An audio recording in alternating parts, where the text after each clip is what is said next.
China semakin menunjukkan tarinya dalam teknologi ketenteraan dan kini menjadi pesaing utama kepada Amerika dan Rusia. Mereka berjaya menghasilkan pelbagai senjata canggih yang berteknologi tinggi dan sukar dipintas, menjadikan mereka kuasa besar yang paling digeruni. Jom tengok 5 senjata paling ganas yang China ada sekarang. Pertama, Chengdu J-20, jet pejuang stealth generasi kelima buatan China yang direka untuk menyaingi F-22 Raptor Amerika dan Su-57 Rusia. Jet ini sukar dikesan dengan radar, mampu menjalankan operasi jauh ke dalam kawasan musuh tanpa disedari. Lebih hebat lagi, ia dilengkapi dengan misal jarak jauh PL-15 yang memiliki jarak lebih jauh berbanding misal AIM-120 milik Amerika. Kedua, China juga memiliki DF-41, peluru berpandu antarbenua atau ICBM yang mampu menyerang mana-mana lokasi di dunia dengan jarak lebih 15,000 km. Lebih menakutkan, DF-41 boleh membawa sehingga 10 kepala peledak nuklear sekaligus, membolehkannya menyerang banyak bandar dalam satu serangan. Ia juga boleh dilancarkan dari darat atau kenderaan bergerak, menjadikannya sukar dikesan dan dipintas oleh sistem pertahanan musuh. Ketiga,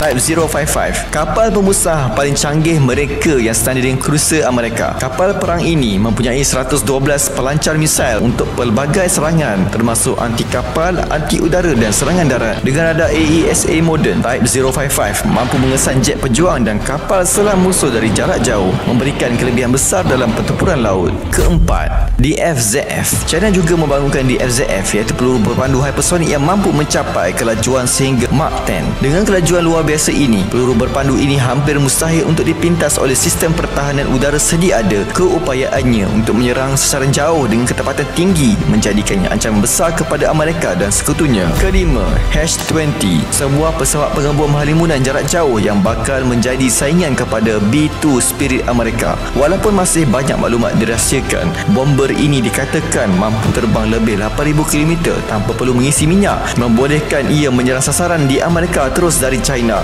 H-20 juga direka untuk membawa bom nuklear dan peluru berpandu jarak jauh, menjadikannya senjata yang sangat strategik dalam peperangan moden. China kini semakin agresif dalam perlubaan senjata dan dengan teknologi yang semakin jauh, mereka terus menjadi ancaman besar kepada kuasa besar lain. Jadi antara 5 senjata ini, mana satu yang paling bahaya menurut korang? Drop komen, jangan lupa like, follow untuk lebih banyak konten menarik.